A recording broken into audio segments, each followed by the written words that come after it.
Welcome back to the 12 Talk podcast. Champions, fans of champions. This is that didn't take long. I'm going to try and get it in as much as possible. I mean, this is our first pod back. We had a little break after the amazing Super Bowl result and watch party we went to, and we are back with Mitch's baby. It is draft season. It's prospect season. We've just had the NFL Combine, and today we're going to be looking at some Combine monsters selected by my podcasting partner in crime, Mr. Mitchell.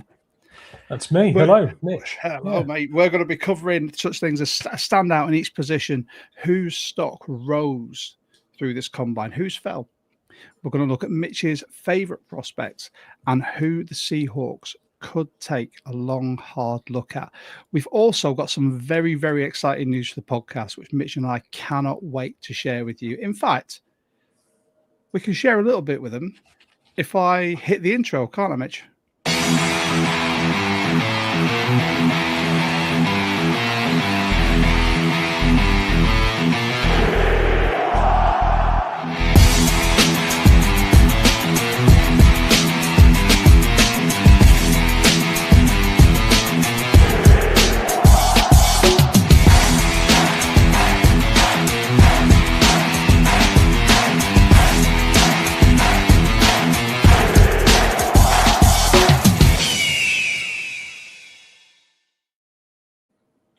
There you go. Before I cut Mitch, sorry, mate, I got far too excited there. I just clicked happy. I couldn't help it.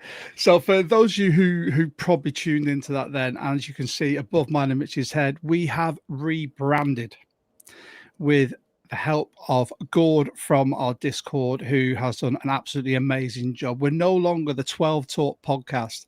We are now 12 Talk because we're more than a podcast, we feel.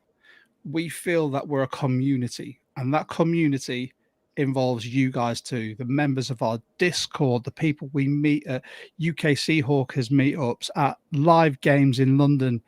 We just felt it was time. This is year 3, Mitch. Year 3. Almost out of our rookie deal. I know, mate. I know. God, we're going to be like seasoned veterans soon. How are you feeling, man? How's everything going? How is the looming fatherhood treating you? It's looming is the word. I genuinely think draft night is going to be when baby decides to come. We are predicted between 3rd week of April, 1st week of May. Literally that 23rd of April kickoff up for the draft. My number 1 overall pick this year is going to be a child. Excellent. So it's going to be actual Mitch's boy. Yeah, Mitch's boy is an actual Mitch's boy this year. Phone in hand, tuning in. Job done. Yeah. Fine. The baby might see sleep. How popular that is. Yeah, maybe exactly. They do sleep a bit. They do other things like require changing and scream the house down. But it's fine.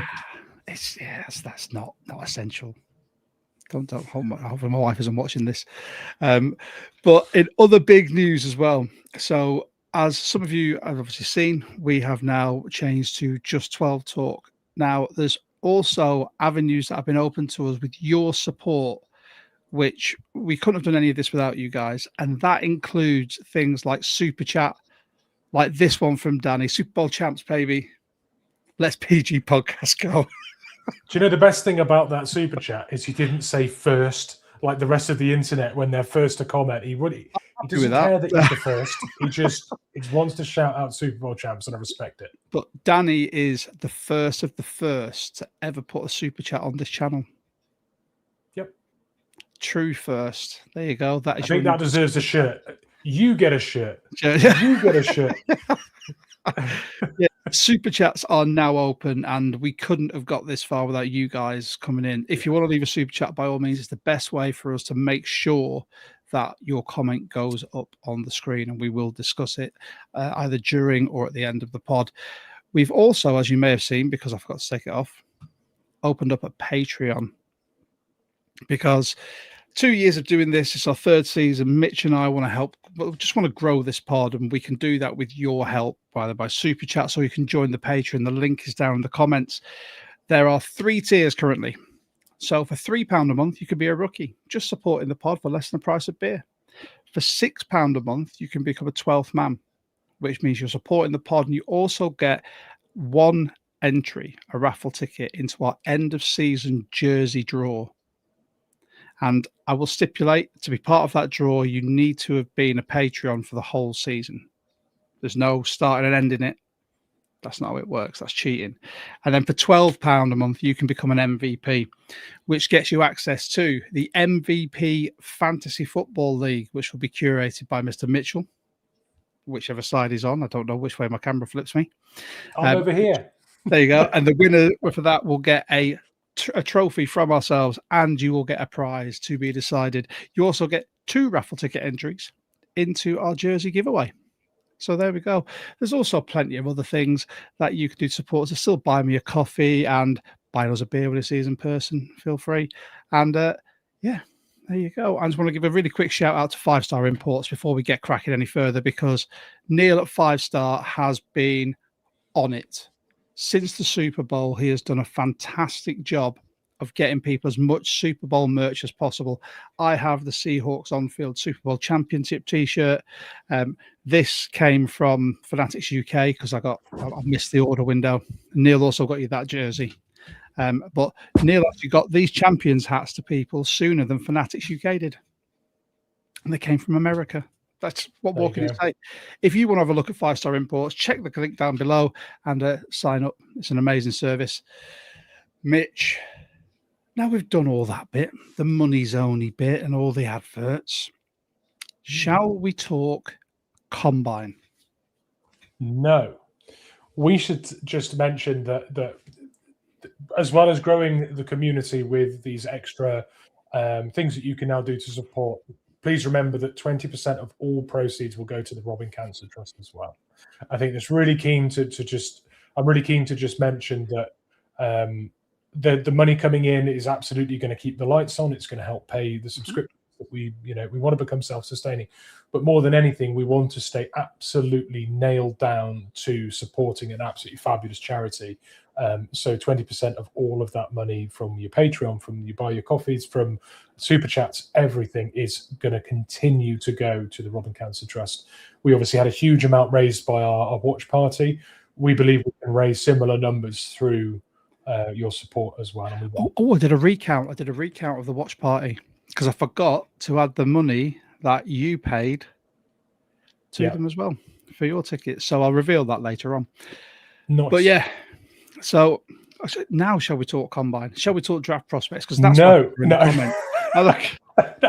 Come on, let's do the Combine. People came for the Combine. Let's do this. This is all about you. This is all about you, right? About a charity. So the way this is going to work, as people, if you're new to this channel, Mitch is our draft guru. He is the man I will go to with any questions about prospects, and we're going to lean into that heavily pre-draft. So I'm going to go through, there's a series of questions and topics that we're going to discuss, and Mitch is going to give you his thoughts. Now, firstly, what was your overall feeling of the Combine? The Donald Trump hands there, sorry. I'm going to put them down. I think there was a few classes that really stood out.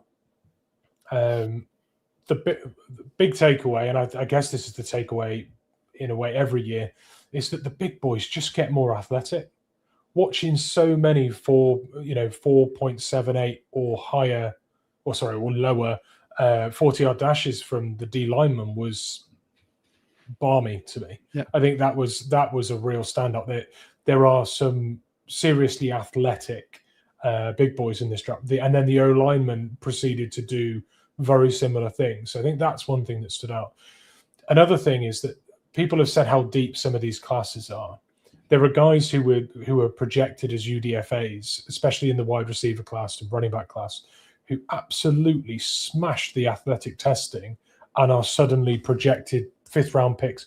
So from the usual, it's not a great draft class, there are some really good prospects with high ceilings that probably won't be expected to contribute early, but you're getting players on your roster, the kind of like the Rick Young kind of like athletic freak, going to be an immediate special team contributor.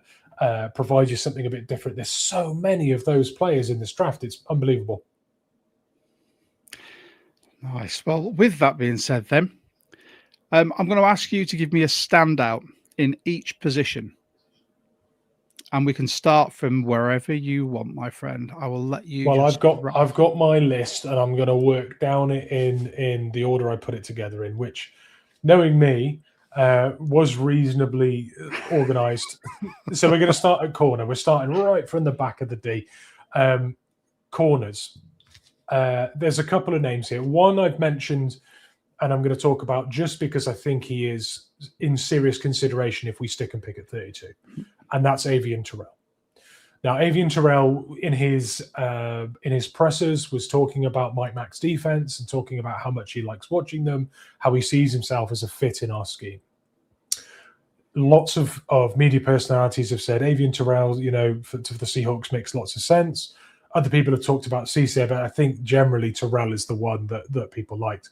Now, he was a huge standout in this combine with his pressers, the way he spoke, but also some of the on-field drills and how fluid he looked. The athletic testing was there. People expected him to be a bit slower, but really, I think he showed he had all of that speed that he needs. And anyone who's watched the tape, he looks at the combine like the player you saw on tape. Sometimes it doesn't quite match up. Absolutely matched up. So Avian Terrell looking highly polished, very athletic, the dog mentality you want at corner in a Mike McDonald defense. So Avian Terrell stood out. One thing I will say as well with another prospect, Hezekiah Masses. This is a corner that you could pick up day 3, early day 3, maybe mid day 3. Bigger corner, 6'1", heavier. There were serious concerns about his straight line speed. But the way he performed with his larger frame through the drills, he looked fantastic. And he tested faster with the 40-yard dash than people expected. So I think Hezekiah Masses, if you're looking for a man press corner, someone that can slow down a wide receiver at the line, can mix it body to body with larger receivers, Hezekiah Masses, if we don't take an early corner, could be a real pickup late in the draft. So those are my 2 corners of note. Nice. So that's 2 corners. Yes. Where are we moving to next? The safety room. So, I literally am just moving back to front. I had to do it that way. My mind wouldn't allow me to do it any other way.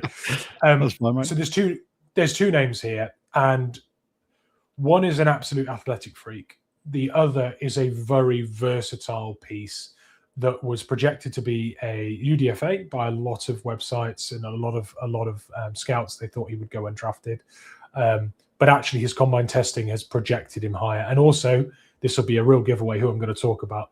His brother's performance lifted him as well, I think, because that's a family. It's almost like a family bloodline endorsement in a way. So that, of course, is Lorenzo Styles. So significantly boosted his draft stock.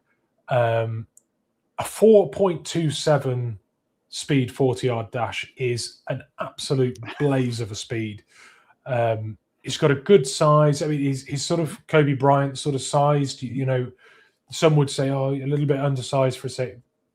Nonsense. In the modern day NFL, where you're expecting safeties to do a lot more than just be in the box or deep. In today's NFL, you need to be more versatile. I think he's built perfectly for that. The combine testing has shown a huge upside. And I think now you're looking at a round 6 pick with again, immediate starting potential as a special teamer, immediate contributor. So Lorenzo Styles' stock really took off, I think.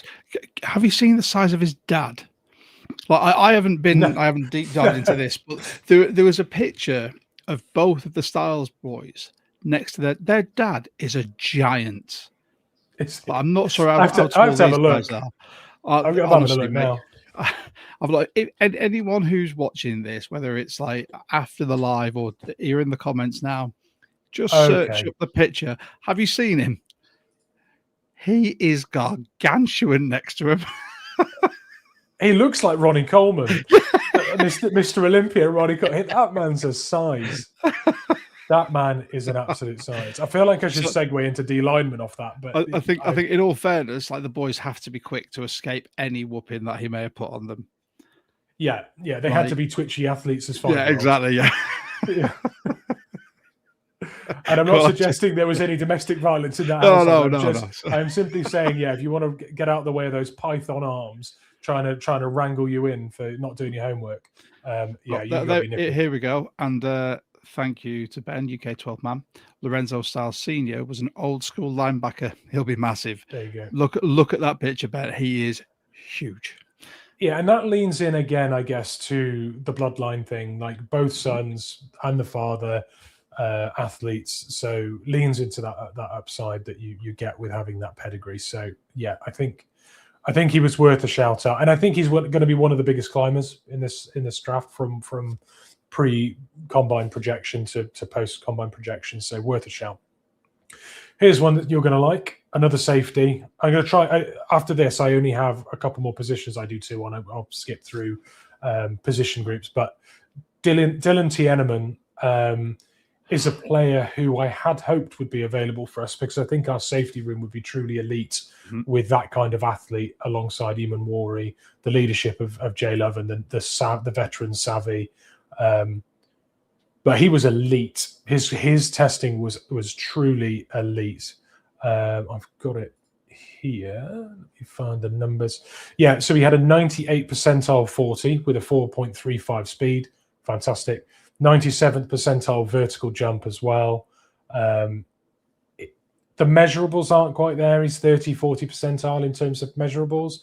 Slightly undersized. I think 6 foot. Yeah, 6 foot, 201 pounds. So he, again, smaller safety. But to my previous point, you need that versatility in the modern NFL, I think. And when you look at the way that certain websites grade, run support, coverage, everything else, he is absolutely graded like across the board consistently at the top. So add that kind of scouting to a scouting combine that took the top off. He also looked really smooth in his drills. Like he just looks an absolute stud.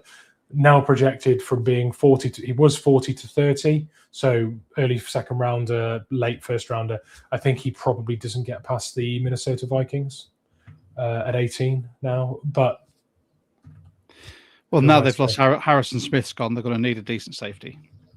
Yes, I think that is a very good hedge that he will be a stud safety in this league. So yes, I think that's a good shout. We'll move on to linebacker. There's only one linebacker worth really talking about. I mean, if I genuinely thought we were in the market for a middle linebacker with one of our early picks, I'd have picked out someone I think we'd have gone for. But I have to mention Sonny Styles, who had an Eamon Wari style absolute blowout of the record books, looked as polished as you could possibly look coming into this draft season. I don't know if I've ever seen a pure middle linebacker just look that good at a combine. Smashed all his drills, looked super smooth and in control of his mass. As well, like freakish performance. He'll be a top 5 pick now. The thing is, and I don't want to spoil sort of one of our next sections, but there are people like that have just done their prospects within the draft an absolute world of good. Yeah, and he's obviously one of them. Yeah, absolutely. He's skyrocketed. Right. He was already a first round lock. Let's be honest about that. And when you look at the position he plays, where does he fall? Who values the position, high enough to take him? When you perform like that, people will start thinking, where else can we put him? What else can we do with him? That Eamon Wari effect, where you don't, as a defensive coordinator, you just want to maximize that talent and that physicality. So I think there'll be an awful lot of teams looking at where they could potentially use him. And I don't know if he makes it out the top 5. The majority of the players that you mentioned, I have zero hope for us getting. because if there's some coming. Okay, right, fine. To be honest, I'll say my opinion on pick 32 later on, but okay, well, it'd be really interesting to hear your take. I think a lot of people have got similar takes at this point, but I'll let you say yours before I give you mine. Talking of what we might do at 32, this is like Avi and Terrell. This may well be the pick. Zion Young, Mizzou. Mm-hmm. Now, we've watched a little bit of film together on Zion Young because I was quite high on the scheme fit and where he could be weaved in. Zion Young is a powerful, powerful boy. He can be moved from tackle to defensive end. And let's be frank, if we drafted him in the first round, watch him find his way to nose. Because that's what we do with highly, highly talented first-round defensive line picks. Well, you throw them straight into the fire, don't you? Like, there you go. Have some of that right in the middle, and then we'll move you around. It's almost like it's rookie. It's almost like rookie. It's like an initiation, isn't it? Yeah. Yeah. Just eat double teams all season. Have at it. Go on, stay out there. 4 downs. Just be the nose, whatever. So I've met my notes here. Smashed his drills, looking smooth and complete control. 6'6", 262 pounds. This was a skinny version of Zion. I think whilst he's slimmed down, he didn't do any proper measurable drills. He did the actual dynamic positional drills. Football drills. Yeah. The actual football drills. Yeah. And I think that was quite a smart call because he smashed the Pro Bowl. He looked an absolute stud at the Pro Bowl. He only really stood to lose against the highly athletic defensive line class that I spoke about. I mean, if he looks slower than them, which he would be, I mean, he's not the twitchy athlete that you potentially look at generally in the first round. What he is incredibly powerful with great instincts, locker room guy, highly, highly coachable, I think, as well.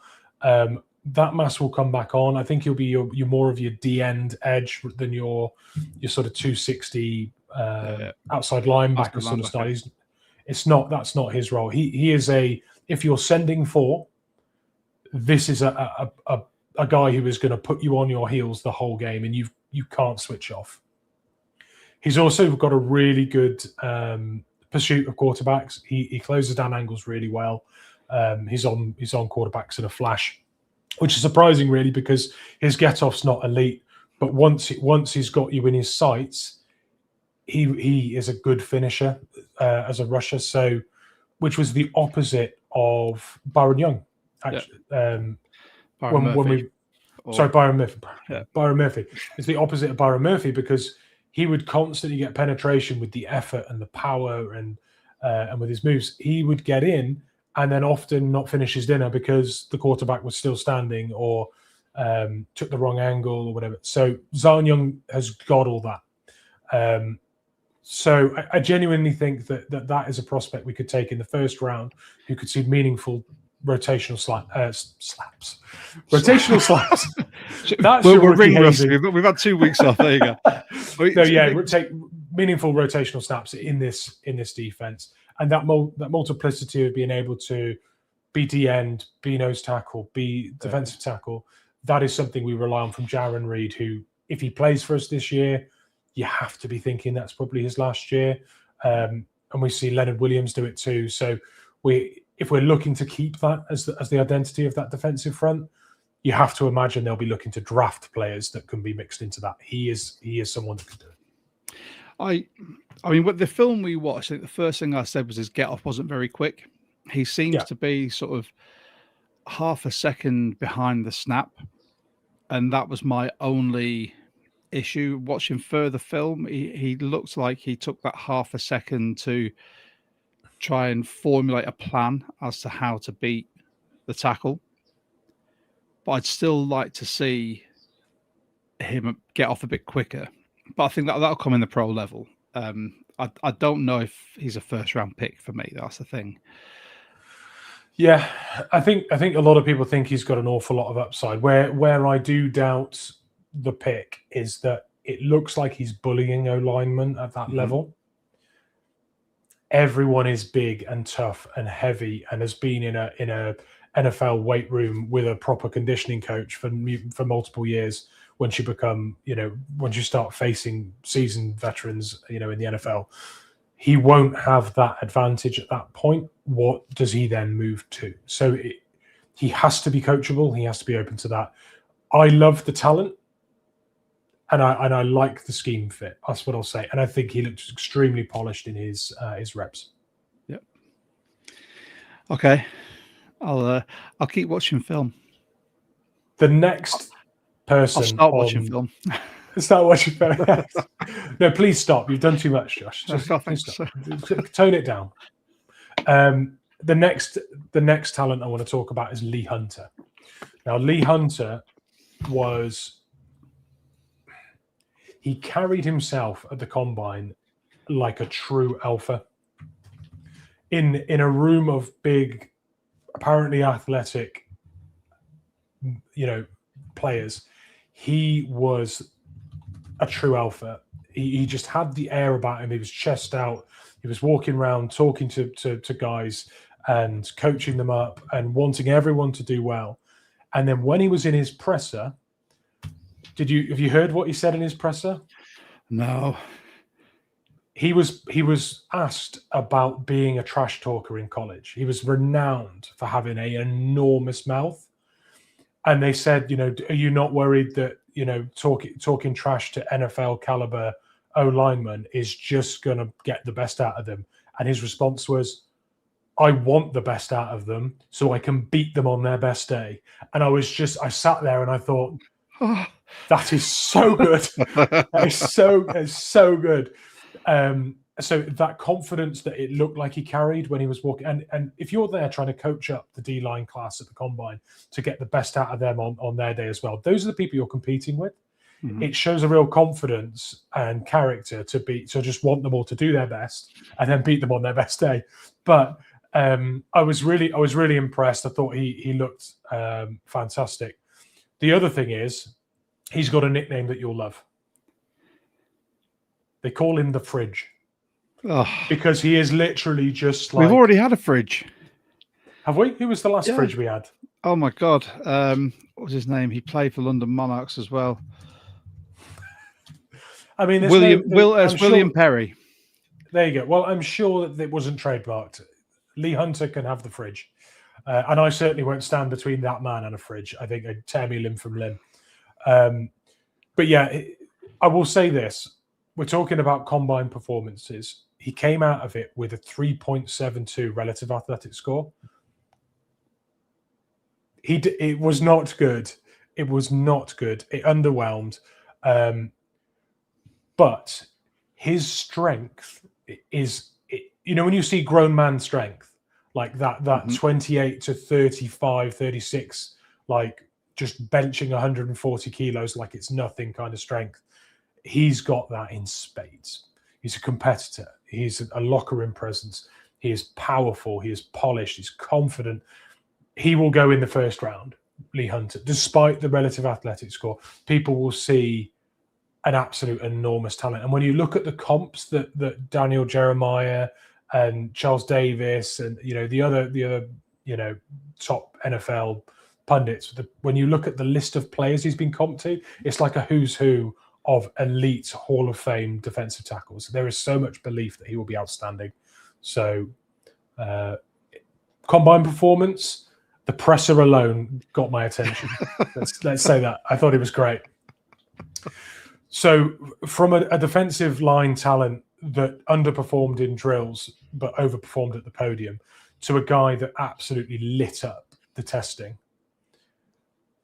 Zane Durant. Anyone who watched the combine would have been expecting me to shout Zane Durant's name out. It was absolutely unbelievable. He had the fastest 40-yard dash amongst interior linemen at 4.75 seconds. Characterized, like I've put here in my notes, his performance was characterized by his electric combination of speed and burst for a 290-pound player. He is your heavier sort of build. If he slimmed down for it, he barely had a haircut, frankly. Like, he did his testing at a weight he was comfortable at, that he had full control of. and he blitzed and smoked everybody. He was absolutely unbelievable.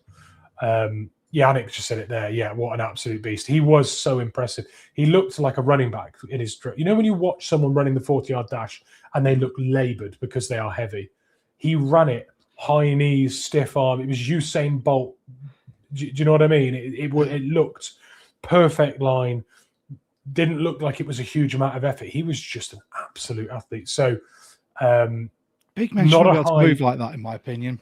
It's freakish. No, but that was a feature of this combine for the D lineman, I think, which probably made Lee Hunter look a little bit poor, honestly. But Zane Durant looks absolutely phenomenal. I think he's done his draft stock a lot of good. He wasn't projected to be a particularly high draft pick, but I do think now anyone who is looking for a ball of clay with high levels of athleticism, he will pop on your chart now in the war room. He'll be a guy that you'll run to the podium for on late day 2, I think. Nice. So that is Zane Durant from Penn State. This is a fun one, right? This is a fun one. Running back position. We are into the offense, and we're going to start at running back for obvious reasons, because we are the Seahawks. We've got one ACL running back. We've got one that's left on into test free agency. May come back, may not. We don't know. I'm going to talk about Mike Washington Jr. We just quickly, we've got our free agency pod, free agents pod next week. I hope to God he's still out there, because otherwise that's going to be the majority of that pod. Oh, we've still got people to talk about free agency, but he is the big piece, isn't he? We're talking about him getting 15 million somewhere else. Do you know what? If he gets 15 million, fair play to him. Running backs don't get paid in this league. If a team that you want to play for is paying you 15, or a team you don't want to play for, 15 million is 15 million. But he has tasted Super Bowl victory. I half expect him to pick a contender from the highest bidders. We probably won't. I think we're probably going to bulk at about 11, 12 tops. Mm-hmm. I don't even know if we go that high, possibly even 10. But we should be looking to get him back. If we don't, go on. I was going to say, can we also, just a quick sidebar, send off our thoughts and prayers to Breece Hall, who's been franchise tagged by the Jets after being desperate to get out of that organization all last season. Yeah, that's like an aggressive hostage situation. I think it's like they're hoping for Stockholm syndrome to set in, that he'll actually enjoy being there, but I don't think he will. Can you see a holdout and a demand for a trade? Because I genuinely can. It could be they've tagged him with the intention of trading him rather than letting him walk out the building. But I think if that isn't the case, we might see someone failing to report. Genuinely. It's not a well-kept secret, is it? I can't wait for next week for these all to develop more. I just wait for all of the notifications to go up on my phone, and I read them like, I want to love this. Ben's on it. Just hashtag free Breece Hall. Let's get that trending. Who's Bryce Hall? It's Breece, isn't it? But yeah, so I had to put that in there if you're talking about running backs, because there's one that's currently out there in the to a wider league, being able to get whatever. That has been corrected. There you go. Well done. And then there's one that's now been held to ransom. So, all right, go on. Running backs. Who we got? Mike Washington Jr. from Arkansas. Now, I'm going to do the bad first, because I feel like if you can get over the bad, you'll see what this could be, in the NFL. So, very large back. Not his actual back, but as a running back, a large running back. Proceeded to run the fastest 40-yard dash among all running backs, right? And I think it was, I've got a stat here. Yeah, it was the fastest 40-yard dash time of someone weighing over 220 pounds. So 220 pounds, large running back. Run a 4.33. Now, if you've got a power back, you can bludgeon teams with up the gut, but also bounce him out in an outside zone scheme with home run hitting 4.3 speed. I like it, right? But the bad thing that I said I was going to give you first, which I then forgot to do because I'm sorry I got excited. 3 fumbles last year while pounding the rock. And now we've been blessed with Charbonnet and Ken Walker. We have. Other teams fumble the rock throughout the season. It doesn't matter who it is. You do see it, right? Bijan Robinson's fumbled. It can be coached out, though. If that's purely a positioning where you hold the ball. It's the same in any game with any game with the oval shaped ball. You need to be taught how to hold it properly to prevent a fumble or a knock on if you're a rugby player. It's easy. I'd take that as a downside. I mean, it's a downside based on his college tape. If you're looking at his good and his bad, then the ugly part of that is it is ugly. But when you've got a back who you can go right, fourth quarter, just we're going up the gut, power, we're calling power, do that, and then you bounce one outside with the same running back out there that has been pounding the gut and can take it to the house in a flash. That is a wonderful bit of versatility. And I think his stock will have risen massively. He's now a second-round prospect. There's no way he's still on the board by the end of the second round. So in a trade-back scenario, potentially, where we pick up an extra pick, there may be a Washington Junior move. I'd be surprised if that trade-back isn't followed by best corner on the board, best... what else am I thinking here? Edge available. Yeah. But if he's there and we've traded back, or he's there at 64, which I doubt, he could be a seriously tasty pickup. Ready to talk wide receivers? I've only got one I want to talk about, and it was just I have a draft crush and I have to just wax lyrical. But yeah. Before we do, can I just put this in from Fabian? Makai Lemon's a good option at wide receiver, and he's not weird at all. Okay, I'm going to talk about Makai Lemon. We said we'd talk about a few players that have fallen, right? I got involved in a lot of heated conversations on social media. I saw. Did you? I was sticking up for him just because, right? Makai Lemon, very, very talented wide receiver. He just is. If you watch the drills, amazing. Soon as you watch the presses, you became a little concerned for him because there was a bit of Stevie Wonder. There was a bit of Stevie Wonder, right? He's got fantastic taste in wide receivers, by the way. Shouting out JSN and Jamar Chase, and who was his other? Amon-Ra St. Brown. Jetters. Jetters. Yeah, Jetters. Yeah. Yeah, but he played. Yeah, he said he played but yeah. So Jetters, Jamar Chase, and JSN is his top 3 wide receivers in the league. Anytime anyone leaves Puka out for me, they're not as crazy as they look. Well, they're looking like Stevie Wonder bobbing their head around while it wasn't even the Stevie Wonder. It was the. It was like he was trying to give every reporter the death stare. It was just such a weird podium interview. Well, there are people who look through your window and watch you eating dinner, right? There are peeping toms out there watching you eat dinner that aren't looking as creepy as that on stage at the biggest job interview of their life. I'll say that. But my point on social media, and if you saw my post, you'll understand this. People were saying, "Oh, his draft stocks dropped based on this media interview."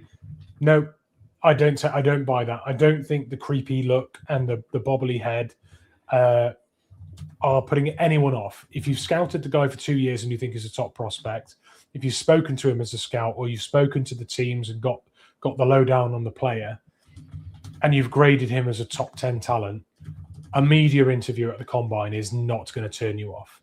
So I had this argument with people and said, look, it's probably due to where he's from, how he's grown up. He might have older brothers who talk like this and behave like this. Those mannerisms might be learned from his environment, and we shouldn't talk about those things dropping his draft stock. It doesn't make sense to me. But a lot of reports have come out saying that the teams that asked to speak to him were very, very turned off by those interviews. So I think if he came across like that to the media, don't care. If you come across that like that to the teams that have got you high on their board, that is where you drop.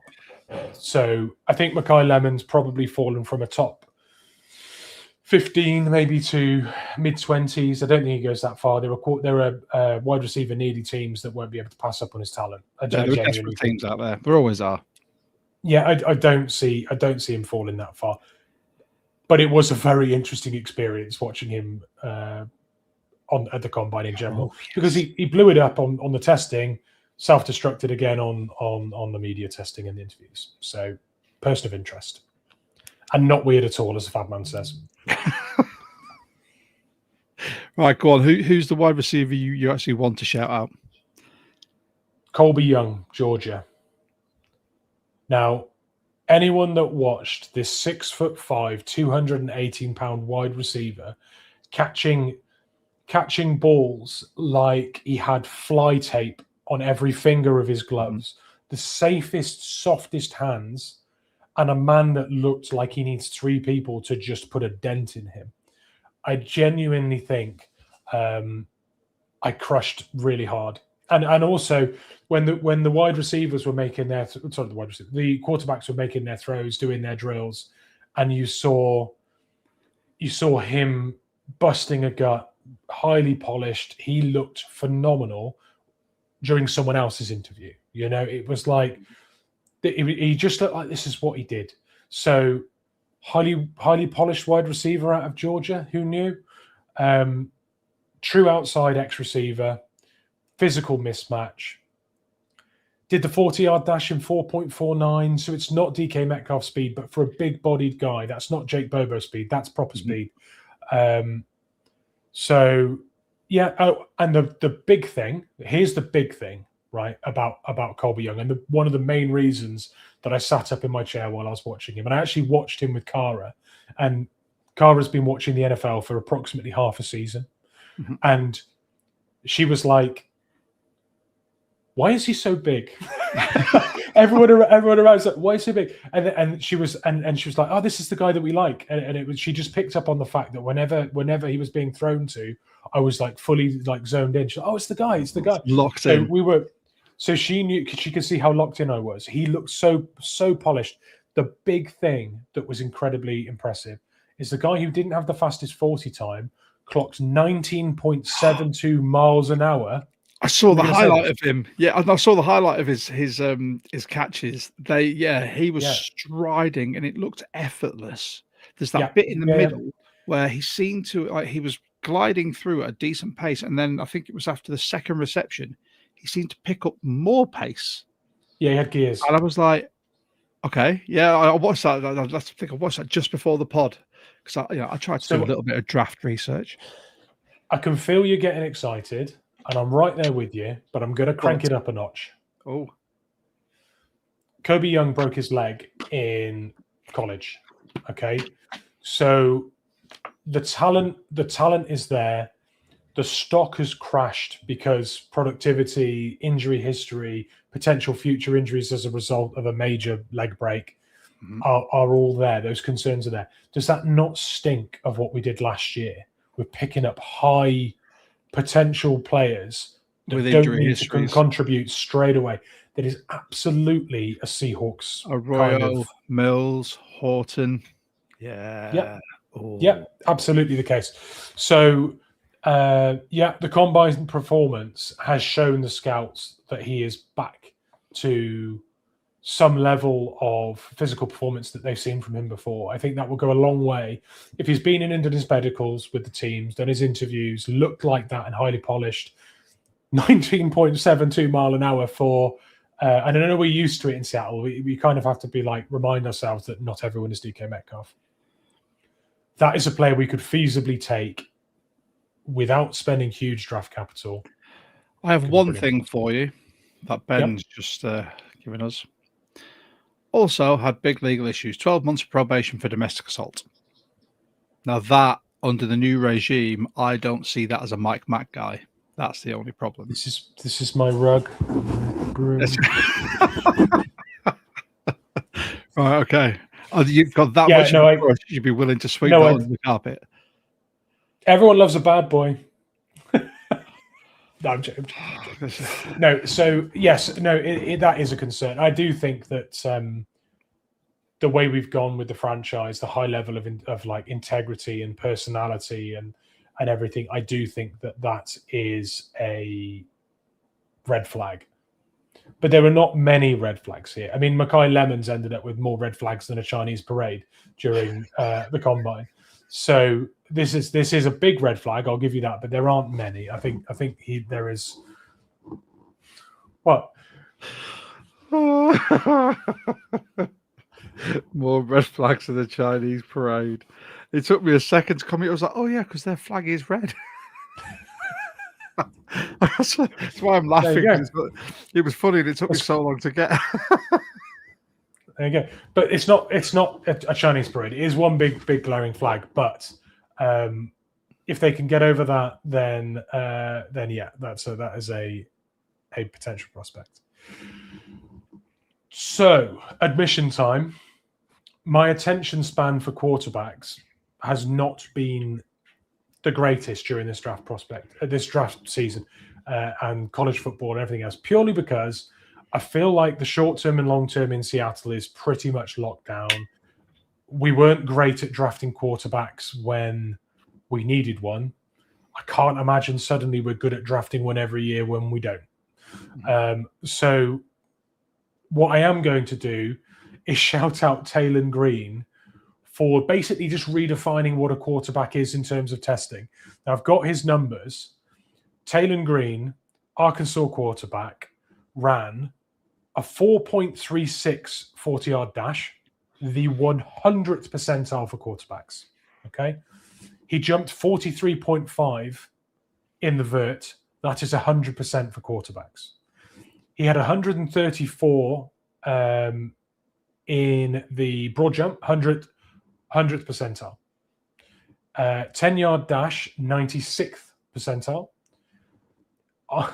His arms are 34, 3.25 inches measurable. So his measurables 34 3/4 inches, 97th percentile. Height 6'6", 95th percentile. We know for a quarterback that is your sweet spot.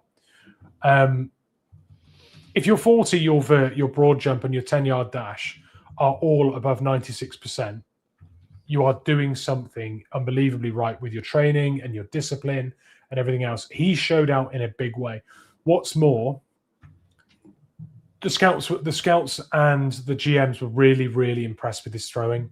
This wasn't just someone who showed out athletically and then looked really patchy with his throwing technique, and his deep ball wasn't there and everything else. He was extremely polished. And when you look at those 100 percentile measurements and performances, and then look at what's come before with the Anthony Richardsons of a couple of years ago, to outperform that is pretty phenomenal. The dude looks like a basketball player. Yeah, he does. He does. Not a heavy guy. That's the thing. Not a heavy guy. His weight is quite a low percentile for 6'6" build. There is a little bit of growing to do there. I think they will want to put some weight on, because that is a snap me arm a twig kind of figure. But yeah, absolutely rip the rule book up with what is a good combine for a quarterback. Pat Mahomes hating it on that side by side. Can I just give a quick shout out to 12 Talk's official graphic designer, Gord, with a donation of £2.12p. See what he did there. Go Hawks, enjoy the new era of 12 Talk. You can see more of Gordon's artwork as GC designed. That'll be coming up all over our social media, and all of our logos are going to be from Gord, and it's fantastic work. But yeah, thanks so much. Yeah, really appreciate that. Are you ready for another big boy? I'm always ready for a big boy. Wait, that sounded wrong. Okay, good. Well, let it go. Rug. Family show. There you go. Yeah. Emmanuel Pregnon from Oregon. Okay. Probably available when we pick. Now, enormous man. Absolutely enormous man. Has played left guard predominantly. So our glaring need at right guard is going to take some adjustment. And I don't want to interrupt Gray Zabel left guard. I think that is lockdown, familiarity, continuity. Keep him there for life. But if they think that Emmanuel Pregnon can go from left guard to right guard, he could be a serious pickup. His combine testing was absolutely outstanding for a 6'5", 318-pound lineman. He was explosive, had a 35-inch vertical, which is the tied second best of all time for offensive linemen. There is power in that man, and there is leaps. So they're creating these men in the lab at this point. It's just getting ridiculous. Like, it's like rugby league players who are like 6'5" and they're all like 220 pounds, but can still run a 40 in like 4.9 or 4.8. You're thinking, what's the point? There's no positions. You're just a bunch of grown men running around smashing the cack out of it for everyone. See, and to keep the pod PG, I said cack. Yeah, take that, Danny. Yeah. I think Gordon might need to take back the 12 talk attitude era. We're not even saying cack. Family friendly show. So I'm going to shuffle on from Emmanuel Pregnant. I could go on about him for a while. I really do think he is a proper guard at NFL level. I really do think specialist guard as well. Like when we took Gray Zabel, like it was clear and obvious where he was going. He is really obvious where he would go if we drafted him. Not necessarily sure we do it. I think the competition for right guard with the players on the roster and any potential pickup at center pushing Sundell over could really be the recipe. But if we do take one, fantastic pickup. Now, talking about putting a center in there and then everyone else shuffling along and competing, Logan Jones from Iowa was phenomenal, right? Phenomenal. What, an Iowa lineman was good. I know. But Logan Jones, his interviewing was what you want from a center. You want someone who communicates well, who leads well, who has the right attitude for team first. You know, I'm not here for the center stage. I'm here to be the center of the line and snap the ball and, you know, call out the adjustments to the line. And he is that guy. It's so clear that he is that guy. Now, 40-yard dash 4.9, really quite good for an O-lineman. That was at 300 pounds, by the way. There was speed, lateral agility. Before the combine, projected as a 6th round pick. He would have, if he didn't do the combine and you picked him at 6th round, you would be very, very happy with what you got. I now think he's probably a mid 4th round guy. Someone that, if we have an extra pick from a trade back, could potentially be an absolute pickup for us. I genuinely think he's great. And the comp coming out from I think it was Lance Erline, said Tyler Linderbaum. Like, this is Tyler Linderbaum Mark II, possibly from Wish in the 4th round, but that's the kind of ilk that he's being compared to now. So really do think Logan Jones could be a really fantastic value pick late in the draft. I'd be over the moon. And so what positions have we got left? Just the one. Just tackle? Well, I've done 2 O-linemen instead. Right. I've done a center and a guard. We're not in the market for a tackle. And there are a few that... I'm sorry, I need to stop you. Because it's the most important. No, there is a man who has been gracing our screens on social media and the TV and you and I can feel for this man because we're trying to grow a mullet. And this man has Jonas screaming from the rooftops, all I want is Jennings Dunker's mullet and Jennings Dunker.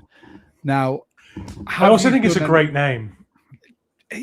His look, everything. If you put him in at right guard and you had like Gray Zabel at left guard, him at right guard, and I don't care who you put in at center, it's just going to look like something out of Varsity Blues, getting the biggest, countryest folk together to just be nasty. And I mean, if he was missing a few teeth, I might be on board. Like Cody Mock. Yeah. We loved him as well coming out when we did our pre-draft. Yeah, we did. I do think he's going to be very good. That again is a really good option following a trade back for us. I don't like reaching at 32.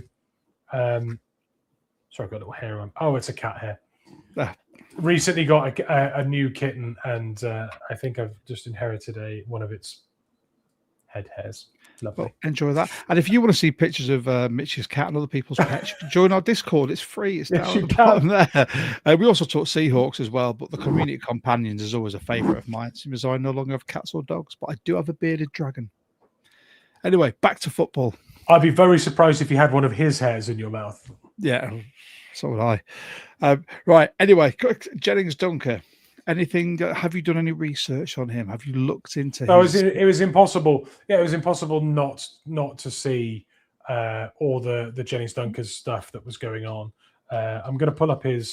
I'm going to pull up his combine results just so we can touch on it, because that is what we're here to do.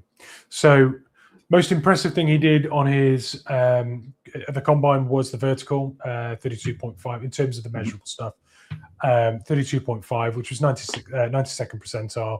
Shuttle was good, 74th. Broad jump was good at 79%.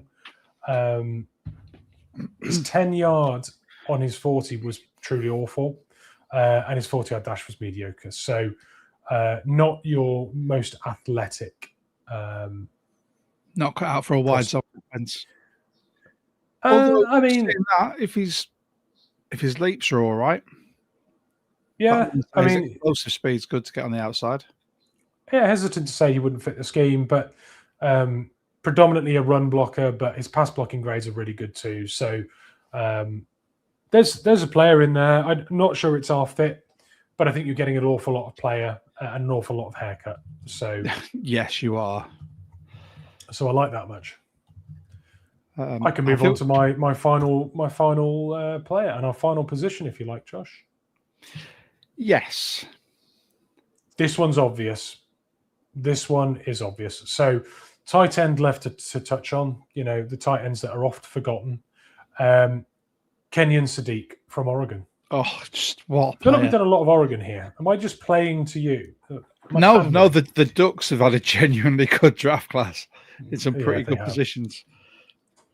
So this one will blow your socks off. So Kenyon Sadiq, not the biggest sort of commanding figure for a tight end at 6'3", not the biggest in terms of weight at 241 pounds, not big with arm measurement at the position, 14th percentile there. This is an undersized tight end, right? Why would that be a first-round pick tight end, I hear you asking? Well, 4.39 40-yard dash was the fastest of all time for a tight end. 4.39 for a tight end is mega. 43.5 vertical leap was the 100th percentile for a tight end. Broad jump was the 100th percentile, biggest of all time for a tight end. So you're running fast, you're jumping long, you're jumping high, you've benched 26 times, which is the 91st percentile. Now, that one is probably the most impressive for me, because when you think about your usual tight ends that are heavier, that are bigger, they typically will rep that a lot more than the smaller, more pass specialized, field stretching tight ends. But he held his own in a big way, 91st percentile there with 26 reps. And his 10-yard during his 40-yard dash was a 95 percentile as well. So quick out the blocks. He is a proper deep threat tight end. So Kenyon Sadiq was an alien at this combine. And he's a freak anyway when you're watching for Oregon as well. Very quickly, bit of breaking news from Ben. He's on it today. The Cardinals have released Roadrunner. Bye-bye, Kyler Murray. I don't know if I should be upset about that. I kind of liked him failing. I kind of liked all the speculation of him staying up late nights to play COD instead of actually, football things. Right, as we've just gone through your top picks in each position, I'm going to take this opportunity to shout out some other things for our pod, because that's basically that's what I'm here to do. So, I don't know how that got on there. Look at that, Super Bowl champions. That's a fantastic bit of design as well from Gord there. Gordo. So, Everyone will know by now, unless you're new, we are the official podcast of the UK Seahawkers. You can be a UK Seahawker if you want as well. It's £12 for an individual, £20 for a family membership up to 4 at the same household, plus a £5 postage fee if you're outside the UK. The easiest way to sign up is to scan this QR code right here. It will take you to a PayPal link. You pay your money through friends and family. In the comments box, you write your name, you write your address, and you also write 12 Talk. If you join, and you've joined through the podcast, you have the chance to win an extra year's membership on us. So it doesn't matter where you're from, you can join, and the next time it comes up for renewal, we'll sort that one out for you.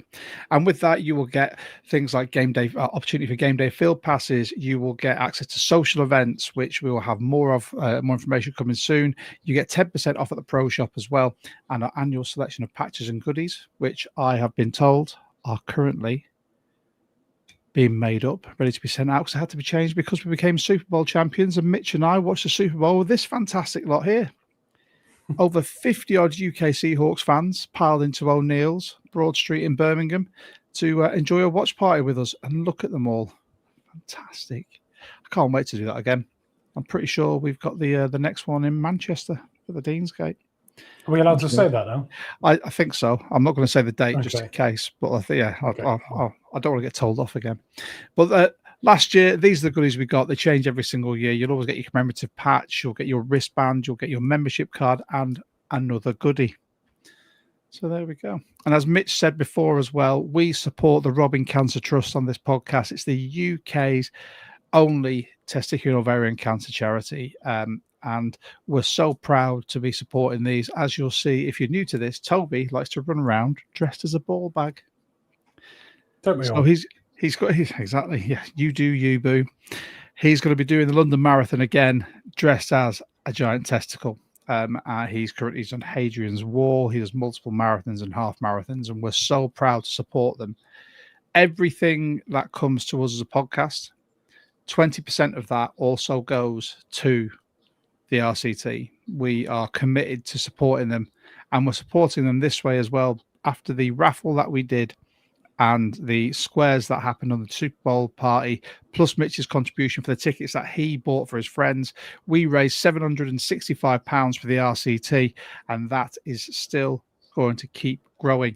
You can help growing that by joining the Patreon as a rookie, as a 12th man, or an MVP for only £12 a month. Which gets you extra access, which I'll be detailing as well. Check out our social medias. And if you want to leave a super chat, it's open, and 20% of that super chat will go to the RCT as well. And we'll be tallying that up at the end of the season to see exactly how much we've done to help. There you go. Anyway, Mitch, back onto draft talk. Let's rattle through this. We're over an hour now.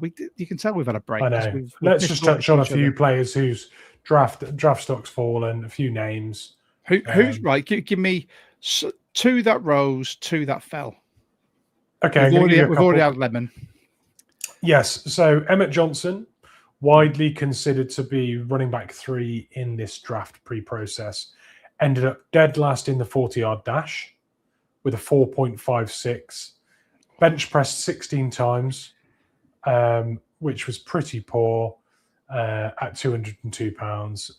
Lack of breakaway speed and power is just they're big red flags for Emmett Johnson. He will not be running back 3 in this class, not a chance.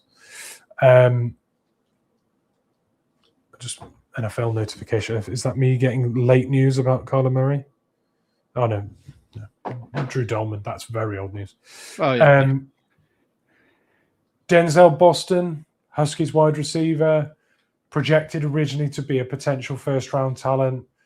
Chose not to run the 40-yard dash, first of all, which for a wide receiver is a shame because that is a genuine drill that has some meaning at that position, in my opinion, more than most. And so chose not to run the 40-yard dash, said, I'm going to do the gauntlet. I'm good at it. So twisting, turning, catching, moving, running a straight line. I can do that drill. Proceeded to drop almost every ball. If you can't catch, at least be quick. or show us that you're quick. So Denzel Boston, great talent. Put all of it on tape. So there is a player there. But in terms of as much as you can destroy your draft stock with testing at a combine, he absolutely did that. So Emmett Johnson at running back, slow and can't bench. Denzel Boston, wide receiver that doesn't run fast or catch a ball, are my two takeaways for players that have dropped. I think that's probably. I'll give you one more. Reuben Bain, widely considered to be the best edge in the league, had his arms measured at 30.78 inches, which is not good. So he was the Miami edge, wasn't he? That we were looking at mid-season. Technically still is, but yes. Yeah, absolutely. So Reuben Bain is a beast, and he is the best edge rusher in this class. But at that arm length, that is Scrappy Doo level of being held off at arm's length by offensive lineman territory, frankly. I think setting the edge against the run with arms that size, you are going to have to really convince teams that you can replicate your production at college level in the NFL. However, the talent speaks for itself and the hype is there. So I don't see him falling too far, but he was considered to be the best player in this year's draft. So that's what we're talking about here. Best player in the draft suddenly looks like he might have a serious flaw to his build. T-Rex arms. Yes. Nice. I like it. And do you know, this can change throughout this pre-draft process, and I'm sure it will, because we'll be talking all about what we're going to be doing for our pods leading up to that. Currently, based on the players that you've scouted, who is your favorite prospect? Who's your draft crush? You may have mentioned them, but for anyone does it need to be someone that we have in reach, or can it just be anyone? Oh no, we've still got to select a Mitch's boy that isn't your actual biological boy later on. So it can be anyone. Who's your draft crush? Who do you think is going to be an absolute superstar? For whoever drafts him? Yeah. Sonny Styles. That's low-hanging fruit. Sonny Styles. Yeah, I think you don't do low-hanging fruit when it comes to these, mate. Let's go Jeremiah Love. I think Jeremiah Love is he's going to be a top 5 fantasy running back in year one. I don't even think it matters who he goes to. Seriously. And you and I are in many, many fantasy leagues together. So let's see how that shakes out, shall we? I hope I'm drafting early in one of them. I was going to say. I don't think I have. I think I won every league I was in last year, apart from one of them. But yeah, I was going to say, if you're not, there is literally going to be that. Is it the Homer Simpson gif of him just flipping the bird and walking away that I'll be sending to you? Yeah. Right. And then last, but by no means least, and let's talk. So if the Seahawks stick and pick at 32. Yes. Who do you think they should be taking a long, hard look at? If he's on the board, I don't think you have a decision to make. Avian Terrell. The cornerback. Yeah, fair. Yeah, Avian Terrell. I think if he's there, I think it just has. I think it just has to happen. Jonas. No, as he just sent you that right. So for those of you who aren't in our Discord, I will ask you to join purely because Jonas's love for Dunker is such that he has had an AI engine generate him with a mullet. We're going to make a channel for this, so I want to see other people with mullets, especially those people with not much. They're follically challenged. I want to see some mullets, but Jonas has put a mullet, him with a mullet, a German with a proper mullet. It's like doing like a time warp in our Discord, and it looks spectacular. Jonas Dunkers. I've got a lot. Yeah, I've got a lot of time for it. But yeah, there we go. So with that being said, I think that's it for our first sort of our combine monsters. Welcome to season 3 of 12 Talk. There we go.